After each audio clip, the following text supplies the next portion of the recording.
حضرت ابو ذر رضی اللہ تعالی عنہ بیان کرتے ہیں، رسول اللہ صلی اللہ علیہ وآلہ وسلم نے ارشاد فرمایا، سفید بالوں بڑھاپے کو بدلنے والی سب سے بہترین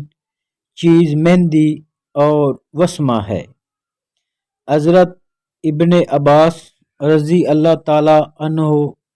نبی اکرم صلی اللہ علیہ وآلہ وسلم سے روایت کرتے ہیں کہ آپ صلی اللہ علیہ وآلہ وسلم نے ارشاد فرمایا، آخری زمانے میں کچھ ایسے لوگ ہوں گے